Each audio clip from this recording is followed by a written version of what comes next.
কাশ্মীরে জঙ্গি হামলা। পেহেলগামে গত মঙ্গলবার জঙ্গি হামলায় নিহত ২৬ জন পর্যটক।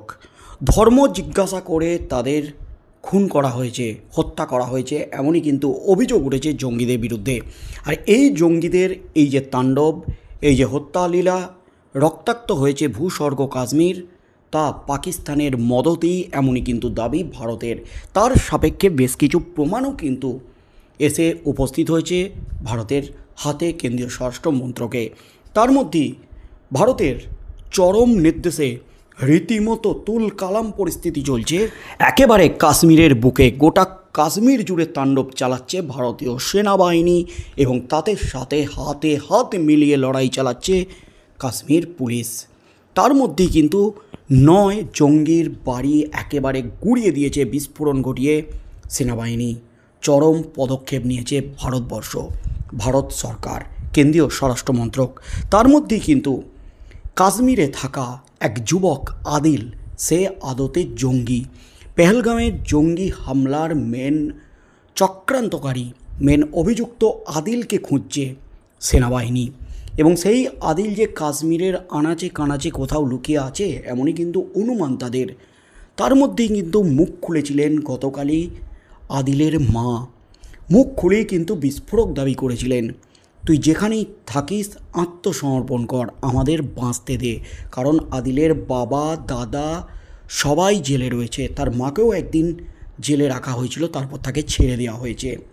তার মধ্যেই কিন্তু এই নিয়ে যখন উত্তাল একেবারে গোটা কাশ্মীর, ঠিক সেই মুহূর্তে মুখ খুললেন জঙ্গির স্ত্রী।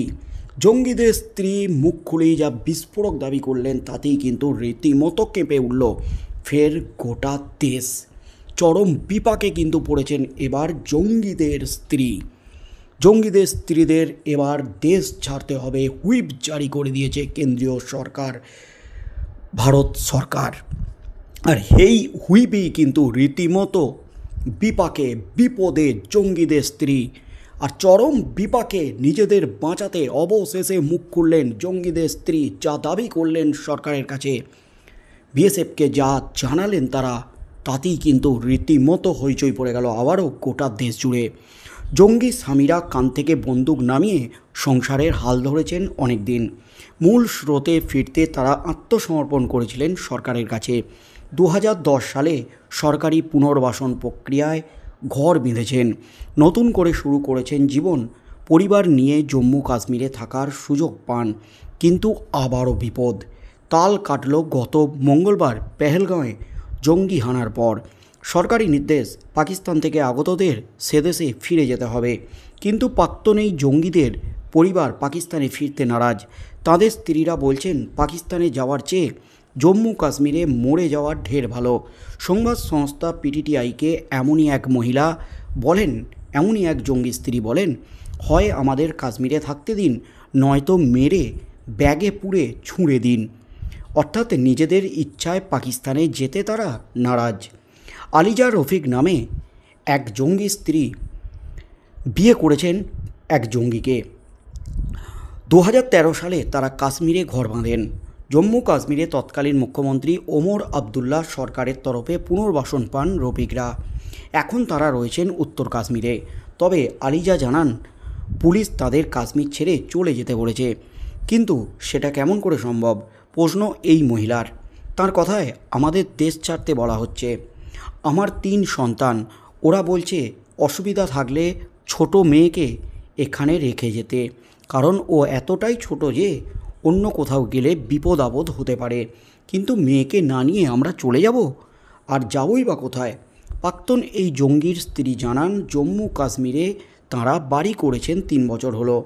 তিনি বলেন, সৎ পথে জীবিকা নির্বাহ করছি, সরকার সুযোগ দিয়েছিল, সরকারি সহায়তাতেই এখানে এসেছি। আমাদের ভোটার কার্ড আছে, আধার কার্ড রয়েছে, ভোটও দিয়েছি। বলতে বলতে অদূর ভবিষ্যতের কথা ভেবে কেঁদে ফেলেন আলিজা। জম্মু কাশ্মীরের লেফটেন্যান্ট গভর্নর মনোজ সিনহার কাছে তার আর্জি, আমাদের থাকতে দিন, আমাদের ভুল কোথায়? বস্তুত ২০১০ সালে জম্মু কাশ্মীরের তৎকালীন সরকার ঘোষণা করে, পাকিস্তান বা পাক অধিকৃত কাশ্মীরে থাকা সমস্ত কাশ্মীরি জঙ্গি যারা আত্মসমর্পণ করবে তারা সরকারি সহায়তা পাবে। এই ঘোষণার মাধ্যমে জঙ্গিদের পরিবারগুলিকে পুনর্বাসনে উৎসাহিত করা হয়।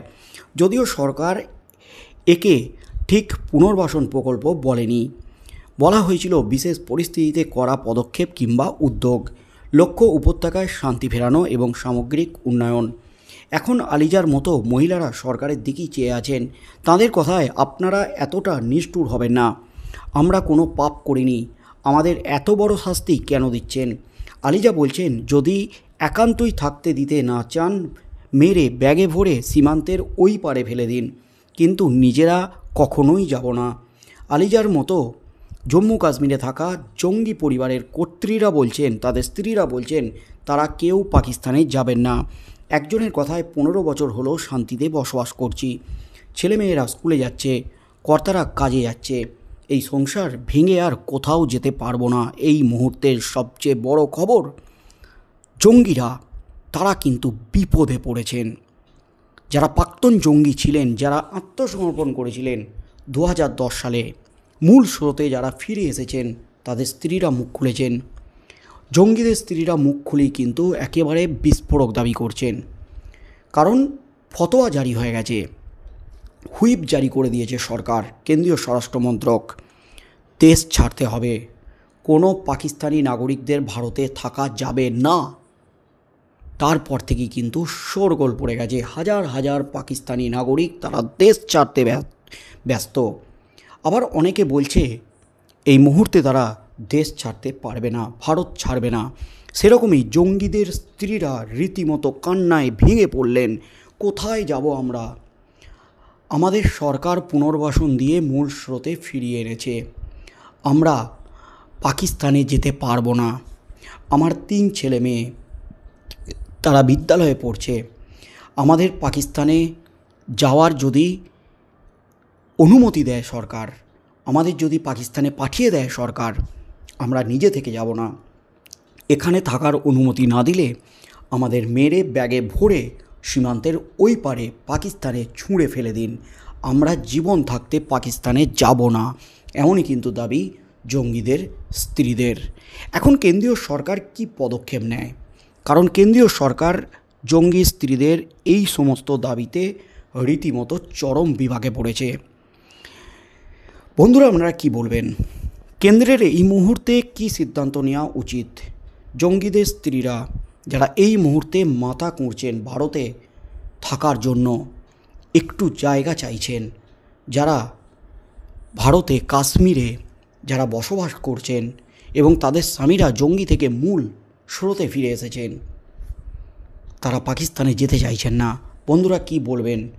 পেহেলগাঁয়ে যখন জঙ্গি হামলা হলো বা অন্যান্য জায়গায় যখন জঙ্গি হামলা হয়, তখন সাধারণ মানুষ বা পেহেলগাঁয়ে পর্যটকরা তারা কিন্তু জানিয়েছিলেন, আমার ছোট বাচ্চা আছে, আমাকে ছেড়ে দিন। তারপরেও কিন্তু তাকে গুলি করে হত্যা করা হয়েছিল। তাই এই মুহূর্তে সরকার কি জঙ্গির স্ত্রীদের উপর মানবিক দৃষ্টিভঙ্গিতে দেখবে, নাকি দূর করে দেবে এই দেশ থেকে, পাকিস্তানে পাঠিয়ে দেবে জঙ্গি স্ত্রীদের, প্রাক্তন জঙ্গিদের? বন্ধুরা, আপনারা কি বলবেন? আপনাদের কি মতামত অবশ্যই আমাদের কমেন্ট বক্সে কমেন্ট করে জানান। আগামী দিনে এই নিয়ে সরকার কি পদক্ষেপ নেয় সেদিকেই চোখ থাকবে গোটা দেশবাসীর।